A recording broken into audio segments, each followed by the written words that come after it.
Hola, hola, hola, hola. ¿Cómo andan todos ustedes? Bienvenidos sean todos una vez más a Pretextos, el sitio donde la literatura y la historia tienen cabida. ¿Cómo andan? ¿Cómo están? Bueno, deseo que muy bien. Bueno, antes de comenzar hoy, o de proseguir, mejor dicho, con el comentario de estos capítulos de la primera parte, eh, les muestro, ¿sí?, a Don Quijote y a Sancho. Esta es una, como diría, una artesanía, ¿no?, que un estudiante me trajo, tuvo la amabilidad, la gentileza de obsequiarme. Estuvo de viaje en España y bueno, como yo en un quinto año tuve el raro privilegio, digamos así, de poder comentar un poco vida y obra de Cervantes, más específicamente la biografía de él y los primeros 6 capítulos de la primera parte del Quijote, se ve que a este estudiante, bueno, algo de eso le quedó y cuando volvió de viaje, bueno, me dijo, profe, tengo algo para usted, me dio un paquetito, lo desenvolví y me encontré justamente con eso que les acabo de nombrar, ¿no? Así que bueno, lo voy a dejar acá cerca para que ellos vean cómo voy comentando la obra, ¿sí? Vean y escuchen. Bueno, habíamos quedado en el capítulo 8, ¿verdad? El capítulo que tiene un poco a los molinos barra gigantes como protagonistas, ¿no? Hay que decir que ese es un episodio, bueno, la primera aventura que Sancho y Don Quijote pasan juntos, pero quiero decir, hay algo bastante llamativo, digamos, ¿no?, que es la cortedad, la brevedad con que se narra, con que se cuenta esa historia. Eh, Antes de pasar a lo que sigue, ahí habíamos quedado, quería dar un pequeño, digamos, decir algo con respecto al capítulo 6, ¿no? Lo voy a decir tal vez como lo diría Sancho, con una frase, con un refrán, ¿no? Uno podría pensar que muerto el perro se acabó la rabia, ¿no? ¿Qué quiero decir con esto? Uno podría pensar que porque el ama, la sobrina, el cura y el barbero se dispongan a quemar los libros y a dispersar, ¿no?, a desaparecer de alguna manera la biblioteca de Don Quijote, la locura se iba a desvanecer. Bueno, pues no, ¿no? Aquí no hay por el momento visos de que, o trazas de que esto pueda llegar a ocurrir o a pasar. ¿Mm? Eso por un lado. Por el otro, quería decirles, me acordé esta semana, había leído en su momento creo que era un ensayo del autor argentino Federico Janmer acerca del Quijote, y él hablaba con respecto al humor, que es algo que ya notamos en el primer capítulo. eh, Decía que el Quijote tiene un humor alto y un humor bajo, ¿sí? Un humor para mentes más refinadas, culturosas, ¿no? eh, más ingeniosas, más cultivadas, más leídas, y un humor bajo para la persona que pretende, digamos, el chiste fácil, eh, tal vez algún juego de palabras sencillo, ¿sí? Una situación que, no sé, que por lo grotesca da risa o causa gracia, ¿no? Bueno, y ahí tal vez la carcajada, en vez de la sonrisa burlona y sutil que se nos puede dibujar en el rostro, ¿no?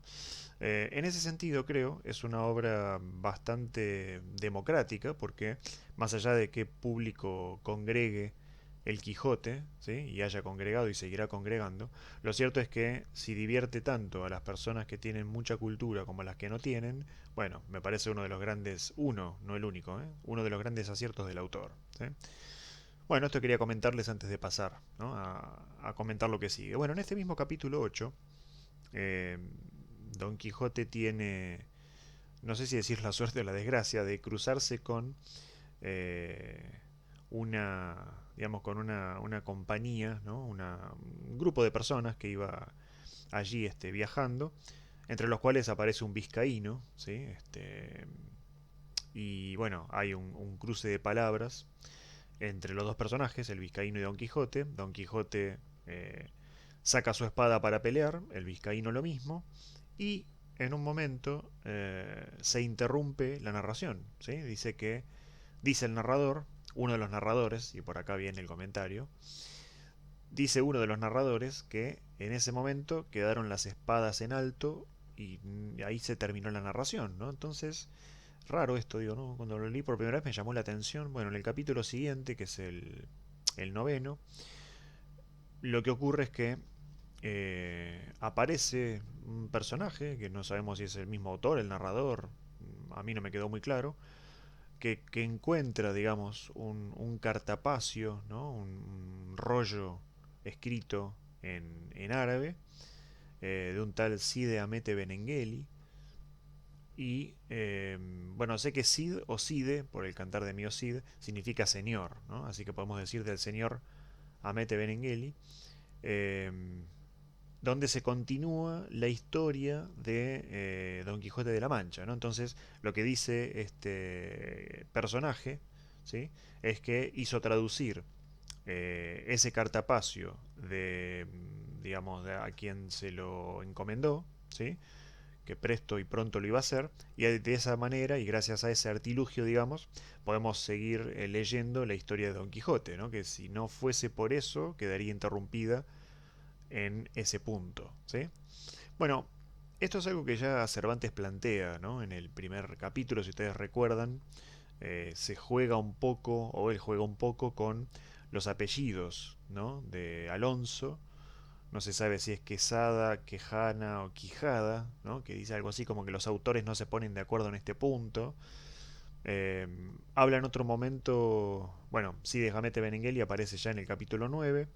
Habla en otro momento de los anales de la Mancha, ¿sí? Como si en Castilla-La Mancha, sospecho, en ese distrito, ¿no? En esa parte de España, hubiese quedado recuerdo de un tal Alonso Quijada, ¿no?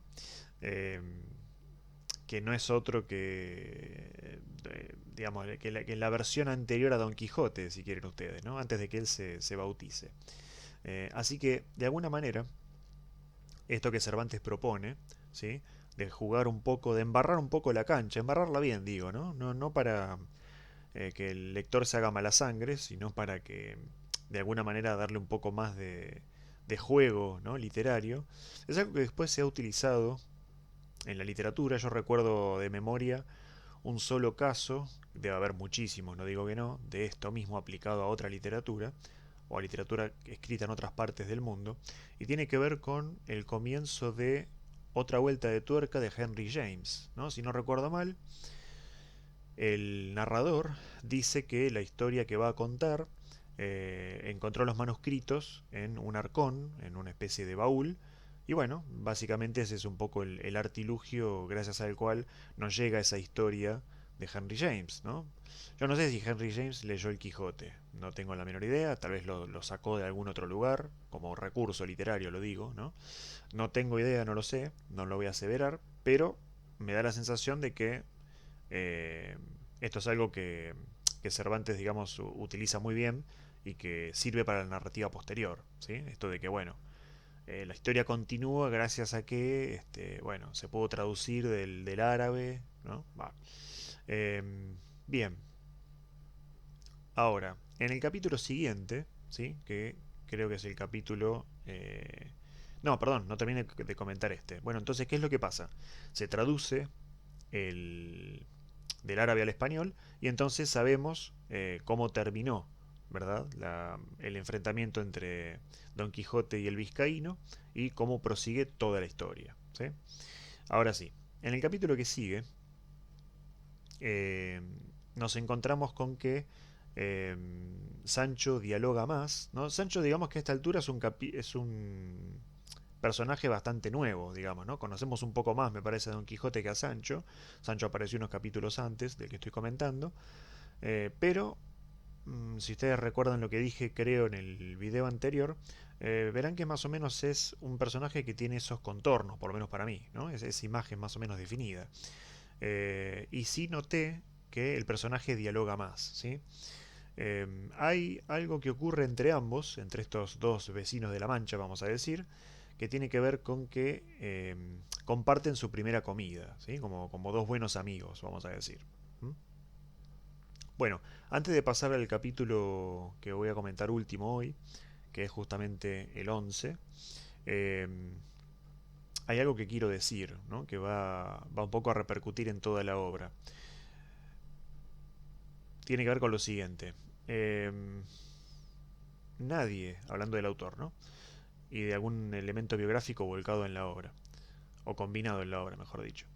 Nadie mejor que Cervantes, con su cautiverio en Argel, 1575-1580, con las 3 veces también que lamentablemente estuvo en la cárcel, una de ellas, ¿no?, en Sevilla, si no recuerdo mal. Nadie mejor que él, decía, con todo ese tiempo privado de su libertad, para saber exacta y precisamente qué significa la libertad y qué se puede hacer en nombre de ella. ¿Sí? ¿Por qué digo esto que parece sacado un poco de la galera? No, no voy a sacar ningún conejo de la galera. Lo que digo es que si hay un personaje que tiene libertad, y no digo que otros no la tengan en la obra, ese justamente es Don Quijote. Hay 2 o 3 elementos de él que voy a comentar ahora que creo que nos van a dar un poco la pauta de cuáles son las coordenadas en las que se mueve este personaje. ¿Sí?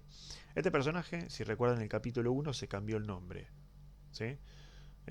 Bautizó su caballo como Rocinante, ¿no? Es un caballo que antes fue Rocín.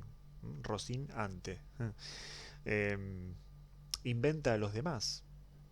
Por supuesto que al Don San Lorenzo, o a medida que ustedes vayan leyendo se van a enterar, es un personaje de carne y hueso, digamos, ¿no? Una vecina del Toboso, vamos a decir así. Pero también es cierto que Dulcinea del Toboso, esa emperatriz de la Mancha, esa alta y soberana señora, como quieran llamarla ustedes, y como se dice allí en el libro, es también una invención absolutamente ideal que no está más que en la cabeza, en el espíritu y en la imaginación del supuesto caballero andante, digamos, no en ningún momento podemos suponer que ella está inclinada en la torre de un castillo esperando que Don Quijote vuelva, por ejemplo, ¿no? Para usar los mismos libros de caballerías, ¿no? Como un ejemplo más. No, esto es algo que de tan ideal es prácticamente la idea misma, Dulcinea del Toboso. ¿Sí? Tiene la libertad también, Don Quijote, de prometerle una ínsula, esto es una isla, a Sancho. ¿Sí? Cómo tentar a este personaje, digamos, vecino suyo, como para que lo acompañe y haga las veces de escudero. Bueno, esto que les digo ahora va a volver a aparecer a todo lo largo y ancho de la primera y la segunda parte. ¿Sí? Así que bueno, quería hacer este comentario que no me parece menor, ¿sí? Me parece muy importante. Seguramente este concepto de la libertad se ve reflejado en otros personajes, en otros diálogos, no digo que no, pero me parece que el más representativo es Don Quijote sin duda, por lo menos para mí. Bueno, ¿qué ocurre en el capítulo que sigue? Don Quijote y Sancho, lo comento brevemente, comparten una comida con unos cabreros, esto es, con unos pastores de cabras, y Don Quijote, hablando de libertad, puede darse el lujo, si recuerdan cómo estaba compuesta, ¿sí?, su maltrecha biblioteca, de dar un discurso que tiene que ver con la Edad Dorada. ¿Sí? Hablando de lo ideal, miren. Con aquella época en la que el hombre no tenía que, digamos, utilizar el sudor de su frente para ganarse el pan, ¿sí? No tenía que trabajar, no existía de alguna manera la distinción entre lo mío y lo tuyo, es decir, no hay lo que sospecho en la jurisprudencia occidental moderna denominamos propiedad privada, ¿sí? Eh, y me parece que había también una mayor armonía entre el hombre y la naturaleza, ¿sí?, en general. Bueno, todo esto, por supuesto, lo pinta él con más hermosas palabras de las que pueda yo decir, ¿no?